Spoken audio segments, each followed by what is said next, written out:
السلام عليكم.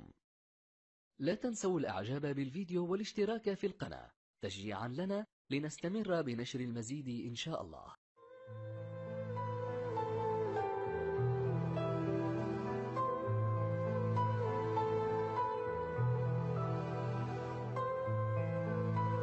هلا حبايبنا متابعين قناة تي في بغداد. اليوم راح احكي لكم قصة حقيقية عجيبة. شوفوا قساوة الأهل والإنسانية والظلم اللي انعدمت على بنية من ذي قار، وأتمنى تستفادون من هاي القصة، لأن الصدمة تسوي بيك شيئين: أما تدمرك أو أن تصنع منك شخصا أقوى تصعب هزيمته، والاختيار متروك لك. طبعا بنية اسمها بنين من ذي قار، عمرها 30 سنة، مطلقة وعدها بنية. البنية عمرها 10 سنوات، عايشة عند أبوها، أخذها منها بعد الطلاق. بنين حاولت توفر لنفسها مصرف، ففتحت صالون كوافير بغرفتها عند أهلها. هي من النوع اللي تحب تلبس ونازوكية وتكشخ، لكن أهلها ما يحبون هذا الشيء. يقولوا لها إذا حابة تلبسين وتكشخين ما تتزوجين. قالت لهم ما أريد الزواج. قالوا لها لعد ما تطلعين من البيت. المهم ضغطوا عليها هواية، أبوها وأخوانها وأمها، والكل صار ضدها، ما حد وقف وياها. بنين كان عندها فيسبوك، فتعرفت على ولد من العمارة، عمره 28 سنة، متزوج وعنده أطفال 2. طلب إيدها للزواج، وكل ظنها بنين أنه كان يكذب عليها. المهم خطبها الولد وتزوجت. أول شهر خلاها ببيت وحدها، بعدين أخذها البيت أهله وسكنها بالمطبخ مالتهم. كان المطبخ وسخ حيل، لكن نظفته وقعدت بيه وقالت ما يخالف، وين أروح. بعدين زوجته الأولية ذبت أطفالها عليها وراحت لأهلها، وكان ولد مخبل عمره 5 سنوات والبنت 7 سنوات.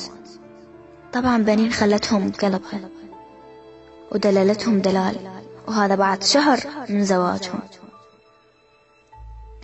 ويقولها أريد أتزوج بعد. قالت له بعدني عروس، ليش هيك تسوي؟ قال لها أنا عندي النسوان نزوة يومية وحدة. المهم لا يجيب مسواق ولا يعطيها مصرف، مع أنه يلعب بالفلوس لعب، ويروح لبغداد للملاهي يخلص فلوسه وما يعطيها. أخذ منها التليفون حتى ما تحكي ويا أهلها وأخوانها وأخواتها، وخلاها تحلف بالقرآن أنه تتبرى منهم وما تحكي وياهم. هو بيوم من الأيام ضربها هواية ويقول لها قالك تجيبين أختك أسوي علاقة وياها. قالت له تروح فدوى لأختي، وراح أقول لأهلي على هذا كلامك. قال لها إذا تحجين كلمة أقولهم دازت لي صورتها عارية قبل لا أتزوجها. وهي أبد ما سوت هيك شي بحياتها، وبعد معاناة ظلت تتابع وقدرت تحصل على جهازه، وفتحت الفيسبوك مالته، لقيت محادثات بينه وبين جماعته عن ممارسة اللواط. هي حائرة، لا أكل ولا شرب من التفكير والحزن، لدرجة أخذت حبوب تنتحر.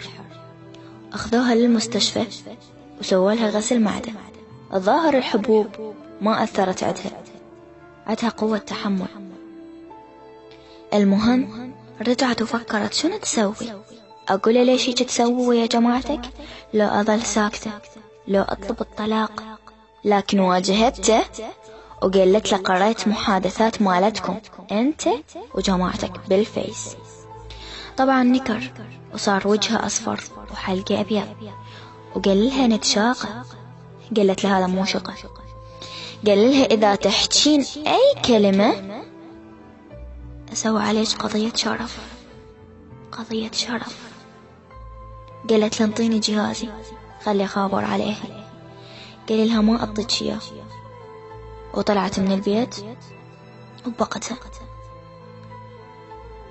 واتصل على أخوها وقال لقيت أختك تحكي ويا أكثر من شاب على الفيسبوك، وعندي محادثات وإثباتات على هذا الشيء. طبعا أهلها صدقوا كلام زوجها، لأنه هي ظلت ساكتة، مع العلم شهر كامل ما أخذ منها التليفون، ومحرمها أنه تسمع صوت أهلها كليتهم. المهم خابر على أمها وقال لها تعال أخذي بنتك، ما أريدها بعد. وهدد بنين إذا ما تتنازل عن الحاضر والغايب أسوي قضية كبيرة. طبعا بنين تنازلت عن حقوقها بسبب ضغط من قبله، خوفا على أهلها وأخوانها. من رجعت لأهلها 1.5 شهر عدها نزيف، لأنه من اتطلقت أخوانها قتلوها قتل خبال، يعني تعرضت لتأنيب من قبل أخوانها، حتى الأم وياهم، حتى الأم ويا أخوتها تقتل بيها. يشوفوها تنزف ما حد ياخذها للطبيب، ظلت تقوم وتوقع ما تتحمل.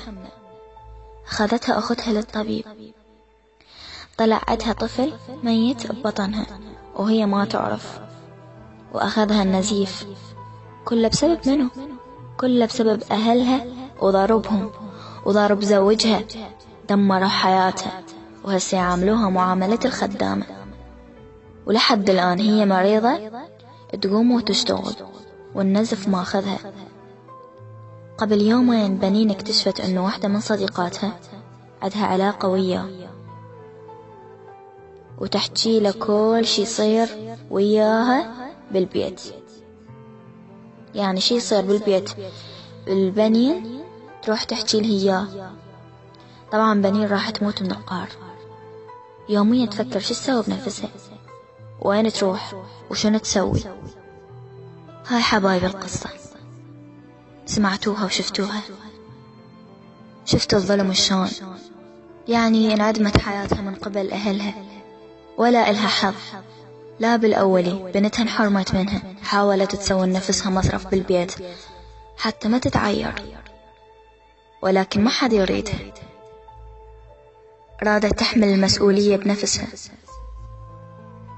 إن شاء الله يا رب تكون عجبتكم القصة.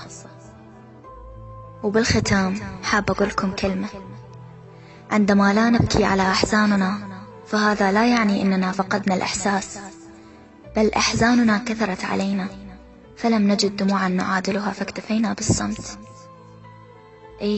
اكتفينا بالصمت. لا تنسون حبايب قلبي الاشتراك بالقناة والإعجاب بالفيديو، حتى بدعمكم نستمر. وشكرا.